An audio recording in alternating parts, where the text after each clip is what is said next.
No, we're in where it's August. Let's just say it's August. It gets confusing when you try to figure out what you're talking about. I mean, it's the eclipse day. You worried about the eclipse? No, no one's going to go blind. We're here with Florentine and Chad Zumock. Chad, what kind of a name is that? First of all, Zumock's like a real Polish, like fucking blue collar, and Chad's like a total fag name. So. Yeah, it's just a weird name. So your parents couldn't make up their mind. Like, we want to make him a steel worker, or we want to make him a soccer player? Chad. Well, my name was good. My mom wanted to name me Elvis Presley. Well, Elvis because she loved Elvis Presley. Yeah. So she was talked out of it. So Elvis played a character named Chad in a movie called Blue Hawaii. So that's my existence because she loved Elvis so much. Yeah. So I'm Chad. He's the only Chad I met that's not a douchebag. Yeah. Because that's like a douchebag The name. other guy was mad at you the other night. The guy from the cellar. Oh, yeah. That guy didn't like me. Yeah. What'd you say to him? I was just joking. I was like, can I tape the whole time? Oh. And he got furious with me. Guy's always. Yeah. So Kevin got me into the. That guy's so. You know, one of the guys from Workaholics came by. Okay. He was out front. He wanted to just come and watch the show. The guy kept going, no, you can't come in. You can't come in. So I didn't want to jump in because the guy likes me, so I don't be like, no, he's cool, because it's not my business anyway. I don't watch the show. I just know who he is, you know. So, and then fans were like actually recognizing the guy. It's the short guy. Adam Devine. He's a movie star. I don't know if it was him, but anyway, so people were recognizing him. Go, oh, I know that dude. He goes, you got to go upstairs. So he made him go talk to get him vouched upstairs by like Esty or whoever was upstairs. So I knew he wasn't going to be pressed by you, whatever the fuck you were saying. So you what said, did can he I say tape the when whole you show? said, "What can I tape the whole show"? What did he say? I was walking in. I was like, hey, can I tape the show? And he goes, you want to get thrown? Like, he started yelling. I just kept walking away from him. Like, I figured if I go in the comedy club, he's not going to come chase me because, you know, you don't want to disrupt what's going on stage. So he was yelling like you want to get thrown out. He was raising his voice. Yeah. He goes, he's friends with you. I go, I don't know if it's friend, but I'm familiar with his work.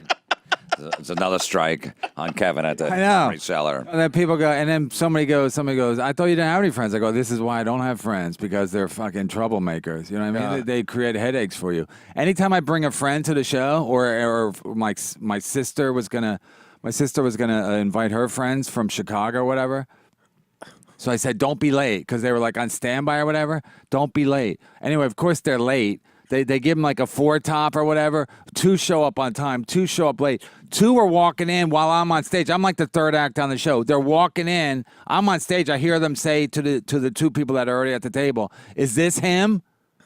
I can hear it. So the whole fucking crowd can hear it. So I'm like, this is why I don't do anything for anybody. Even my brother's coming to the show this Saturday. Thank God I'm out of town. Huh? Neil? Yeah, Neil. I'm trying to get Neil tickets for the show. Dad loves to bring up Neil, like he thinks my head's gonna explode if I hear the fucking name Neil. Even when people go Neil down, I go, what? What? I just can't hear it. Like, I'm not that out of control. The other day I was out of control on the MLC podcast. Oh, for those of you that But I was really amped because of what happened the day before. My wife and my wife wants a divorce anyway. She didn't even hear that show, and she's like ready to fucking. She threatened me the other night. if she hears that show, it's going to put her over.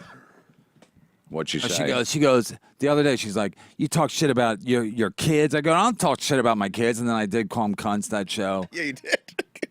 But then I go, just like, you know, as the British say, it wasn't like anything personal. Like, Yeah, I mean, that's what you got to do. What are you going to do? Say how great they are? plus it's right. What kind of a show was that? It's no show. So I tell my wife, I go, what kind of a show? And she goes, well, she's a big Howard Stern fan. I go, Howard Stern didn't start out interviewing Brad Pitt and Jennifer Aniston. Yeah. He had trannies on. He had freaks, midget porn. Yeah. Florentine? Yeah, and Florentine. And then just trashed everybody like along the way until he started getting real guests. Right. He would always do that. His neighbors, he'd have to go to a party, he'd talk about the next day on the air. Would? Oh, yeah, always. My wife's an idiot. She's like, she goes, why do you have to try? I go, that's the show. You really think people are going to listen to me? Go like, I got a terrific wife. I can't even say it. I got a terrific wife. I got great kids. They're doing real good with at camp. Like, what kind of a fucking show is that? Like, she's a lunatic. But she goes, Howard. And Howard says he feels much better. Like he's much more. I go, it's an act.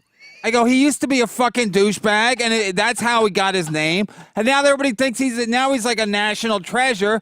So now he don't have to be a dick anymore. I'd love to not be a dick. I'd love to be talking to fucking Brad Pitt instead of fucking Florentine. That's to drag his son in with him. I mean, I love Luke, but come on. Talk about a fucking cock block.